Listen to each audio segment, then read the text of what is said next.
नमस्कार, बुलेटिन में स्वागत है आपका और मैं हूं आपके साथ जागृति खंतवाल। रुक कर लेते हैं खबरों का। भारतीय पार्टी के नेता और प्रदेश के नेता प्रतिपक्ष नारायण चंदेल ने छत्तीसगढ़ की कांग्रेस सरकार पर निशाना साधा है।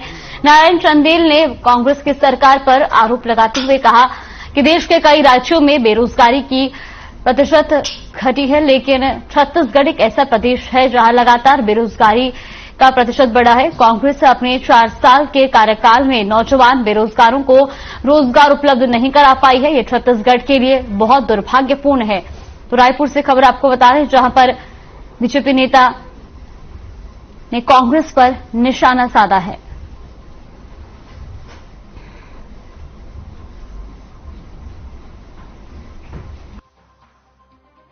छत्तीसगढ़ प्रदेश में जब से भूपेश बघेल जी के नेतृत्व में कांग्रेस की सरकार बनी है, सर्वे की रिपोर्ट इस बात को बताती है कि पूरे देश के अंदर में सभी राज्यों में बेरोजगारी का प्रतिशत घटा है, लेकिन छत्तीसगढ़ एक ऐसा राज्य है देश में जहां बेरोजगारों की संख्या बढ़ी है। इसका सीधा कारण है कि पिछले 4 साल में इस कांग्रेस की सरकार ने, भूपेश की सरकार ने नौजवान बेरोजगारों को रोजगार उपलब्ध नहीं कराया है और यह छत्तीसगढ़ प्रदेश के लिए अत्यंत ही दुर्भाग्यपूर्ण है। जिले एमसीबी के मनिंद्रगढ़ नगर पालिका को तहत आने वाले महाराणा प्रताप चौक का नाम बिसाहू दास महंत किए जाने को लेकर नगर पालिका में प्रस्ताव हुआ है, जिसको लेकर अब विरोध के स्वर भी उठने लगे हैं। महाराणा प्रताप चौक का नाम जिन वजहों से बदला जा रहा है, उनमें से जो मुख्य वजह सामने आ रही है वो ये कि स्वर्गीय बिसाहू दास महंत विधानसभा अध्यक्ष के पिता हैं और क्षेत्रीय सांसद के ससुर, और केवल उन्हीं को प्रसन्न करने की कवायद में चौक का नाम परिवर्तित किया जा रहा है। ऐसे में सवाल ये भी उठता है कि महाराणा प्रताप को महान माना जाए या बिसाहू दास महंत को। दोनों का सार्वजनिक जीवन था और दोनों ही समाज के लिए कुछ न कुछ कार्य कर चुके थे, लेकिन महाराणा प्रताप मुगल अत्याचारियों से लड़कर देश की रक्षा में अपना जीवन बलिदान किया था। वहीं बिसाहू दास महंत राजनीतिक रूप में समाज की सेवा में रत थे। पूरे मामले में नेता प्रतिपक्ष मनिंद्रगढ़ नगर पालिका ने कहा कि कांग्रेस पार्टी के नेताओं द्वारा अपने बड़े नेताओं को खुश करने के लिए महापुरुषों का अपमान किया जा रहा है और मुगल शासकों से लड़कर देश पर मुगल शासन का विरोध करने वाले वीर महापुरुषों के नाम पर बने चौक का अपने नेता के पिता के नाम पर किया जा रहा है, जिसका हम विरोध करेंगे और स्वयं महाराणा प्रताप चौक जाकर विरोध दर्ज करेंगे। तो मनिंद्रगढ़ से खबर आपको बता दें, जहां पर चौक का नाम बदलने को लेकर विरोध किया जा रहा है। आपको बता दें कि महाराणा प्रताप चौक का नाम बदलने की तैयारियां की जा रही है, जिसके विरोध में लोग प्रदर्शन करने की भी बात कह रहे हैं। तो वहीं आपको बता दें कि महाराणा प्रताप चौक का नाम बदलकर बिसाहू दास महंत किए जाने की कवायद की जा रही है। नेता प्रतिपक्ष पहली बात तो बैठक में आई ही नहीं थे परिषद की, गलत आरोप लगा रहे हैं। महाराणा प्रताप चौक ही रहेगा। महाराणा प्रताप चौक के पास स्वर्गीय बिसाहू दास महंत स्वतंत्रता संग्राम सेनानी है और उनकी प्रतिमा लगाने का सर्वसम्मति से प्रस्ताव पास हुआ। देखिए, 24 तारीख को जो परिषद की बैठक हुई है उसमें जो एजेंडा जारी हुआ है, ऐसा एजेंडा जारी नहीं हुआ है कि महाराणा प्रताप जी का जो है चौक का नाम बदल के माननीय बिसाहू दास महंत जी का जो है लगाने के लिए जो है वहां पे ऐसा कोई प्रस्ताव नहीं हुआ है। ये प्रस्ताव अध्यक्ष जी के तरफ से जो है प्रतिमा लगाने की आई है। बताया जा रहा है कि उस चौक का नाम बदला जा रहा है। वो 24 तारीख को जो परिषद की बैठक थी, उस बैठक में मैं उपस्थित नहीं था, मगर आप लोगों के द्वारा पता चला है कि उस चौक का नाम महाराणा प्रताप चौक जो है उसको बदल के स्वर्गीय बिसाहू लाल महंत किया जा रहा है। यह प्रस्ताव किसके द्वारा लाया गया है, ये सोचने का विषय है। पहली चीज, महाराणा प्रताप जी हमारे देश के सर्वश्रेष्ठ शूरवीरों में आते हैं। उनका नाम बदल के बिसाहू लाल दास महंत किया जाना ये औचित्यहीन बात है।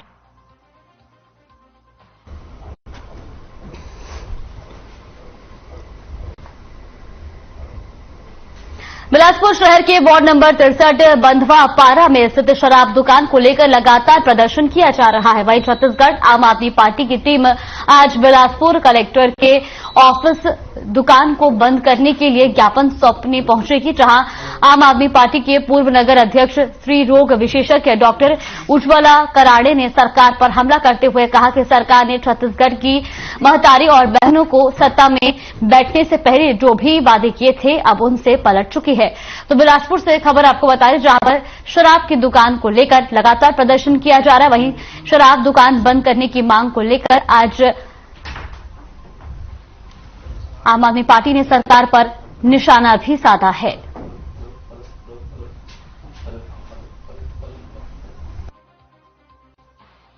अपने ही नियमों का पालन करें। शासन के नियम के अनुसार किसी भी शैक्षणिक संस्था के आसपास 100 मीटर की दूरी पे कोई भी शराब की दुकान नहीं होनी चाहिए। पर विगत 10 साल से भी ज्यादा समय से वहाँ एक शराब की दुकान है और वो वैसे ही चल रही है। अब हाल ऐसा है कि वहाँ काला बाजारी भी बढ़ गई है शराब की वजह से, शराब की, और दूसरे नशा भी होने लगे हैं। वहाँ स्कूल पास में होने की वजह से वहाँ के बच्चों को पालक जो है अपने बच्चों को अकेले नहीं भेज पा रहे हैं। लड़कियों के साथ में छेड़खानी बढ़ चुकी है, वेश्यावृत्ति को बढ़ावा मिल रहा है।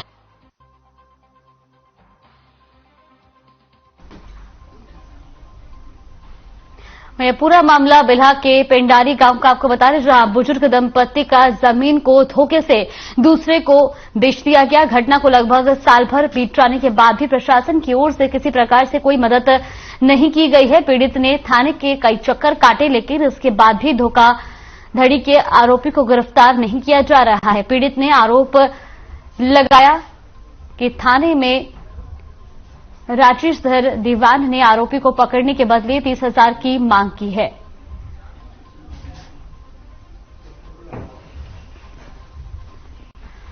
तो बिल्हा से खबर आपको बताएं, जहां पर थाने में अफसरों की दादागिरी देखने को मिली है। वहीं आपको बता दें कि इस मामले में कार्रवाई करने के लिए 30,000 रुपए की मांग भी की जा रही है।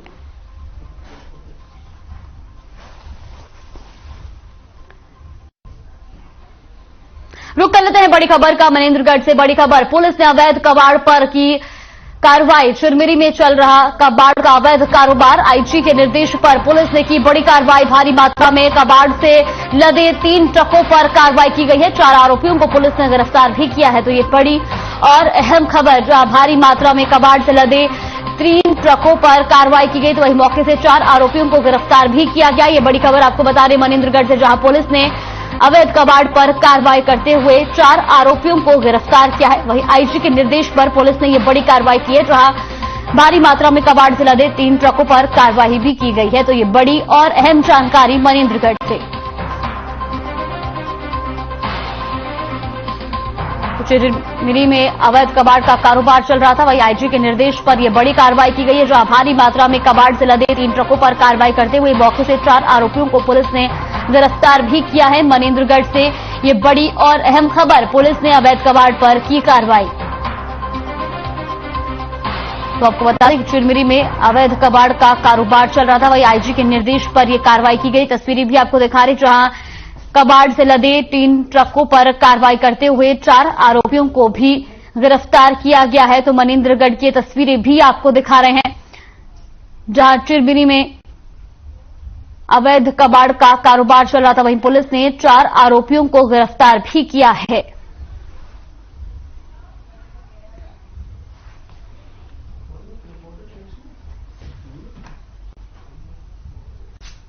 शराबबंदी को लेकर राजनीतिक आरोप प्रत्यारोप का दौर जारी है। इसी बीच नशा मुक्ति के लिए क्षेत्र की कई गांवों में महिलाओं ने नशा मुक्ति अभियान चला रखा है, जिससे आए दिन शराब और उससे जुड़ी हिंसा के मामले सामने आते रहते हैं। लेकिन हाल ही में एक नई बात सामने आई है।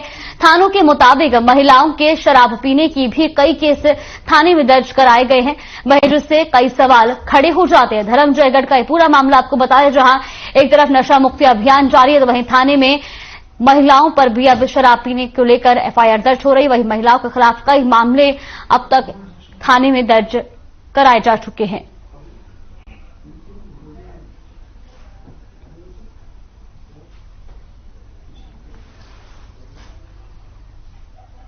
दुर्ग पुलिस को एक बड़ी सफलता हाथ लगी। आपको बता दें कि पुलिस ने चाकू दिखाकर लूट और बेरहमी से पीटने वाले आरोपियों को गिरफ्तार किया है, जिसमें एक अपचारी बालिक भी शामिल है। चौकी प्रभारी राजीव तिवारी ने बताया कि आरोपियों ने नशे की हालत में घटना को अंजाम दिया था, जिसके बाद लगातार आरोपी अपना लोकेशन बदल रहे थे। फिलहाल मुखबिर की सूचना पर 4 आरोपियों की गिरफ्तारी की गई है और 4 आरोपियों की तलाश अभी भी जारी है। तो दुर्ग से ये खबर आपको बता रही, तस्वीरें भी आपको दिखा रहे, जहां पुलिस को बड़ी कामयाबी मिली है। पुलिस ने 4 आरोपियों को गिरफ्तार किया। वहीं आपको बता दें कि चारों आरोपी मारपीट के मामले में फरार चल रहे थे। वहीं अभी भी 4 अन्य आरोपियों की तलाश जारी है।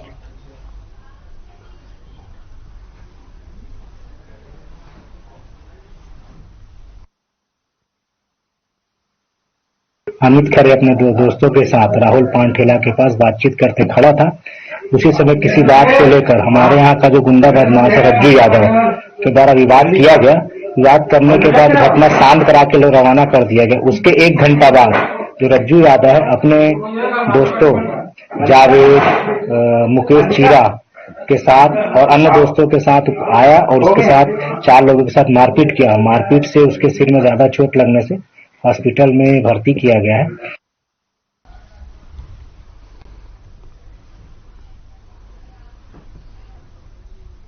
दुर्ग में बीजेपी प्रदेश महामंत्री विजय शर्मा के नेतृत्व में विद्युत विभाग का घेराव कर प्रदर्शन किया गया। दरअसल बीजेपी का मानना है कि प्रदेश सरकार बिजली बिल हाफ के नाम पर लोगों को ठग रही है, जिस पर नाराज हैं।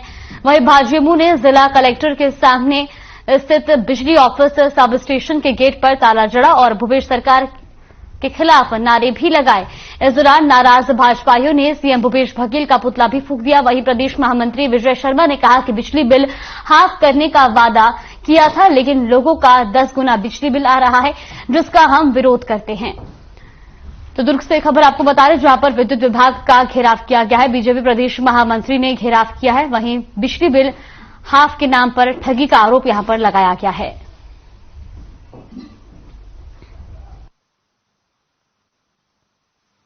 बिजली बिल हाफ के नाम से सरकार ने जनता का वोट लिया है, गरीबों का वोट लिया है। बिजली हाफ करके रखी है सरकार और बिजली बिल तो 10 गुना ज्यादा आ रहा है लोगों का। मैं आपसे बताना चाहता हूं, जो 200-300 रुपये जिनका बिल आता था वो 2000-2500 रुपये आज बिल आ रहा है। और विशेष रूप से जब हम आज पूछने आए हैं तो बता रहे हैं कि हम सिक्योरिटी डिपॉजिट ले रहे हैं। पिछले 10 सालों में आप स्वयं अपने ध्यान कर लीजिए कि 10 सालों में कभी आपने सिक्योरिटी डिपॉजिट के नाम से अतिरिक्त राशि दी क्या? ये बात भी हम लोगों ने आज यहाँ इस डीसी में पूछा कि आपके पास सिक्योरिटी डिपॉजिट अभी कितनी है जनता की? तो 7 करोड़ 59 लाख रुपए से ज्यादा रुपए इनके पास सिक्योरिटी डिपॉजिट के रूप में जनता का है।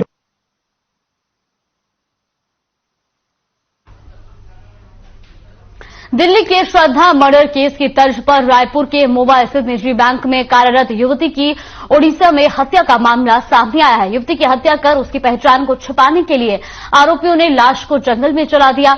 मामले में आरोपी युवती के दोस्त सचिन अग्रवाल पर आरोप लग रहा है, जो युवती के परिजनों को गुमराह करता रहा और जल्द शादी करके लौटने का आश्वासन देता रहा। कोरबा के रहने वाली मृतका का अधजला शव ओडिशा के बलांगीर जिले के तुरई केला के जंगलों में मिला है। वहीं आरोपी सचिन अग्रवाल फरार बताया जा रहा है। मामले में मोवा थाने में युवती की गुमशुदगी की रिपोर्ट दर्ज है और रायपुर की पुलिस टीम आरोपी को गिरफ्तार करने के लिए ओडिशा के लिए रवाना हो गई है। वहीं ओडिशा की पुलिस भी बलांगीर में रहने वाले आरोपी सचिन अग्रवाल की तलाश में जुटी हुई है।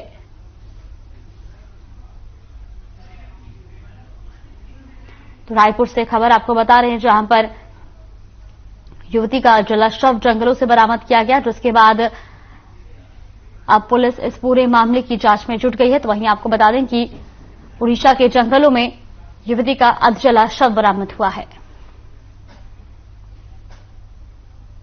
जिले के ग्रामीण आदिवासी समाज विकास संस्थान चाइल्ड लाइन 1098 के केंद्रीय समन्वयक अवध राम बघेल बयान सामने आया है। उन्होंने कहा, स्कूली बच्चों को चाइल्ड लाइन से जोड़ने और जागरूकता लाने के लिए समय समय पर स्कूलों में ओपन हाउस कार्यक्रम आयोजित किए जाते हैं। इसी कड़ी में चाइल्ड लाइन की ओर से सुकमा के शासकीय माध्यमिक उच्चतर स्कूल रामा राम में ओपन हाउस कार्यक्रम आयोजित किया गया। किसी भी प्रकार की समस्या और परेशानी में हो तो वो चाइल्ड लाइन के 1098 पर फोन करके बता सकते हैं। वहीं इसके साथ ही बेबस, बेसहारा, बाल श्रमिक, लावारिस, बीमार, घायल, शोषित, पीड़ित और किसी भी प्रकार की मुसीबत में फंसे बच्चे को भी कहीं भी देखें तो उस मामले में 1098 पर कॉल करके बता सकते हैं।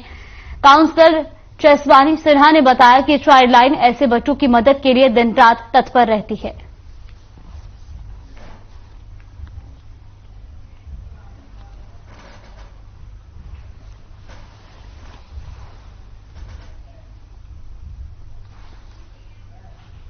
रुक कर लेते हैं बड़ी खबर का। छत्तीसगढ़ से बड़ी खबर। दुर्ग जिले में आज से शुरू होगी अग्निवीर भर्ती। कलेक्टर, एसपी और आर्मी के कर्नल ने किया निरीक्षण। 1 से 13 दिसंबर तक चलेगी भर्ती प्रक्रिया। 60,000 उम्मीदवार होंगे शामिल। तो वहीं आपको बता दें कि रविशंकर स्टेडियम और मानस भवन परिसर में ये भर्ती प्रक्रिया की जाएगी। प्रक्रिया और व्यवस्था को लेकर तैयारियां तेज की जा चुकी है। वहीं 200 आर्मी के जवान दुर्ग पहुंचे हैं। तो छत्तीसगढ़ से ये बड़ी और अहम खबर। कलेक्टर, एसपी और आर्मी के कर्नल ने किया निरीक्षण। 1 से 13 दिसंबर तक चलेगी भर्ती प्रक्रिया। 60,000 उम्मीदवार होंगे शामिल। रविशंकर स्टेडियम और मानस भवन में सभी तैयारियां पूरी की जा चुकी हैं। छत्तीसगढ़ से ये बड़ी और अहम जानकारी। दुर्ग जिले में आज से शुरू होगी अग्निवीर भर्ती प्रक्रिया। कलेक्टर, एसपी और आर्मी के कर्नल ने निरीक्षण भी किया है। वहीं आपको बता दें कि 1 से 13 दिसंबर तक ये भर्ती प्रक्रिया चलेगी। तस्वीरें भी आपको दिखा रहे, जहां सभी तैयारियां पूरी की जा चुकी है। तो वहीं एसपी और कलेक्टर और कर्नल ने मौके पर पहुंचकर निरीक्षण भी किया है। सभी व्यवस्थाओं को भी पूरा कर लिया गया है। तो 60,000 उम्मीदवार शामिल होंगे। 1 से 13 दिसंबर तक ये भर्ती प्रक्रिया की जाएगी। तो दुर्ग से खबर आपको बता रहे, जहां आज से अग्निवीर भर्ती प्रक्रिया शुरू होगी। मुख्यमंत्री भूपेश बघेल भानुप्रतापपुर उप विधानसभा चुनाव के लिए रवाना हो गए। इस दौरान आरक्षण के मुद्दे को लेकर सीएम ने बीजेपी पर निशाना साधा। साथ ही उन्होंने कहा कि ये बीजेपी की गलत नीतियों से हमारे सभी वर्गों को लाभ नहीं मिल पा रहा था।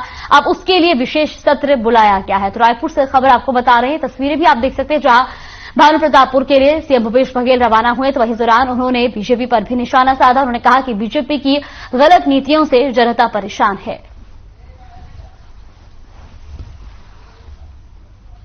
कल के लिए कल परसों के लिए बहुत महत्वपूर्ण है, क्योंकि आरक्षण का जो मुद्दा था, भारतीय जनता पार्टी की गलत नीतियों के कारण से हमारे सभी वर्गों को इसका लाभ नहीं मिल पा रहा था। अब उसके लिए विशेष सत्र बुलाया गया है, जिसमें आदिवासियों के, अनुसूचित जाति के, ओबीसी के, ईडब्ल्यूएस के सभी का बिल उसमें आएगा। कल के लिए कल परसों के लिए बहुत महत्वपूर्ण है, क्योंकि आरक्षण का जब महासमुंद में सैकड़ों किसानों ने कलेक्टर से मुलाकात की। इस दौरान किसानों ने कहा कि 2021 में मनकी ग्राम के सैकड़ों ग्रामीणों की फसल पानी नहीं मिलने की वजह से खराब हो गई थी, जिसके बाद जिला प्रशासन के राजस्व विभाग ने मुआयना कर सूखाग्रस्त क्षेत्र घोषित कर दिया था और सभी किसानों का डाटा एकत्र कर मुआवजे की रिपोर्ट तैयार की थी। लेकिन करीब 2 साल बीत जाने के बावजूद अब तक किसानों को मुआवजे की राशि नहीं मिल पाई है। वहीं किसान सरकारी दफ्तरों के चक्कर लगा रहे हैं।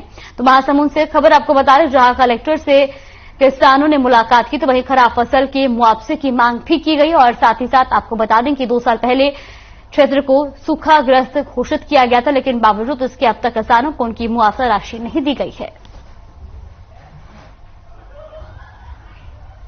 सुनना रिपोर्टिंग कर दें, बात कर सुखर हाथ भर पहुंचे हैं। हमन हर वहां भी पहुंचे रहे, बाग बहारा हमर भी वहाँ और पटवारी करे भी पहुंचे।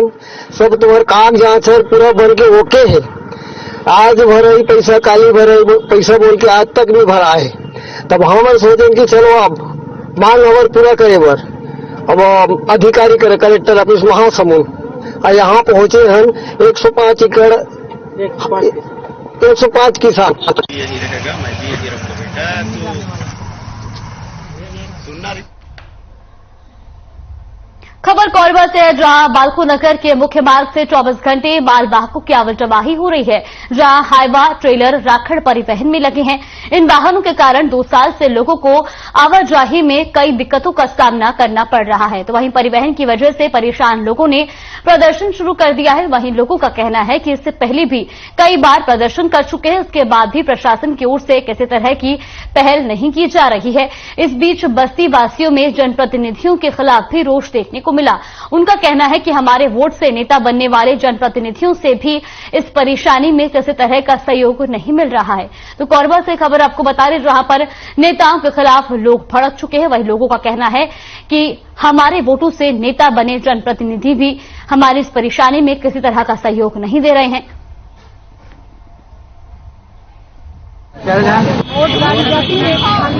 तो प्रशासन कर रही है वो उचित नहीं है। ये प्रशासन जो हर बार करती है यही 4 दिन टाइम दो, 8 दिन टाइम दो, वो टाइम कब आता है और कब जाता है पता नहीं चलता। हमारे इस सड़क में इतना हादसा हुआ है कि हम गिन नहीं सकते। किसी के बच्चे जा रहे हैं, किसी के बुजुर्ग जा रहे हैं, किसी को कोई महिला का पैर टूट रहा है, किसी कमर टूट रही है। किसको देखे। बालको परसा भाटा वाले एरिया में कुछ लोग अभी धरना प्रदर्शन में बैठे हुए थे, जिनकी मांग थी कि यहाँ पे राखड़ की जो गाड़ियाँ चल रही हैं वो ओवर स्पीड में चल रही हैं और ओवरलोडेड भी गाड़ियाँ चल रही हैं। राखड़ लगातार गिर रहा है, उसमें पानी का छिड़काव वगैरह होना चाहिए। इस संबंध में बालको प्रबंधन से चर्चा की गई है। कलेक्टर साहब का भी आदेश था। तो आज से ही यहाँ पे बालको वाले जो है वो रोड बनाना स्टार्ट करेंगे, ताकि यहाँ पे परिचालन है वो व्यवस्थित ढंग से चलना प्रारंभ हो जाए। और राखड़ वाली गाड़ियों के लिए भी उनको बोल दिया गया है प्रॉपर तिरपाल की व्यवस्था उसमें होनी चाहिए, ढका रहे, राखड़ यहाँ पे न गिरे रोड में। और ओवर बेमेतरा जिले के कठिया गांव में ग्रामीणों को काफी दिक्कतों का सामना करना पड़ रहा है। आपको बता दें कि यहां गलियों में सीसी रोड तो बनाई गई है, लेकिन नाली को नहीं बनाया गया है, जिसकी वजह से घरों से निकलने वाला गंदा पानी गलियों में बह रहा है, जिससे गांव में बीमारी फैलने का खतरा बढ़ता जा रहा है। ग्रामीणों का कहना है कि इस संबंध में कई बार प्रशासन को सूचित किया जा चुका है, लेकिन इसके बाद भी कोई कार्रवाई नहीं हो रही है। तो बेमेतरा की तस्वीरें भी आपको दिखा रहे, जहां प्रशासन के दावों की नजर आई है। समस्या से बरसात में तो पूरा यहाँ वहाँ भर जाते भी। अभी का चीज के पानी रुके हुए हैं? अभी ये जो सबके घर के निकला थे, सरपंच घर के पूरा होते मानसे थे, मना दवा डाल के गोबर कचरा के पूरा एमएल जमा हो जाते। ये पानी नाली से का हो गए है? गंदगी है, रेंगा नहीं बना। एक दिन से है भाई इसने? बहुत दिन से। मतलब सुधारे पर बोले हो?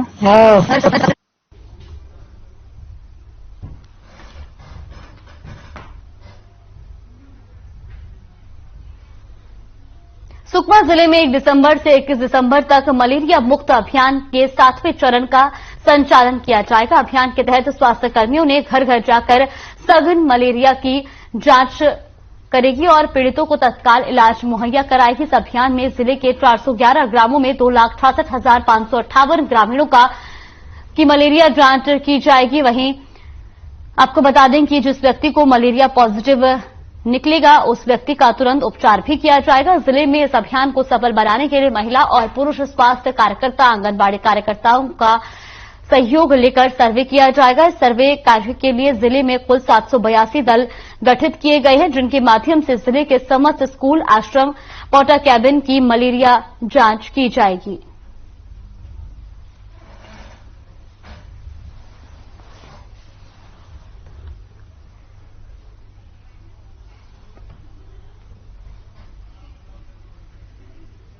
बुलेटिन में फिलहाल के लिए बस इतना ही। आप बने रहिए हमारे साथ। नमस्कार।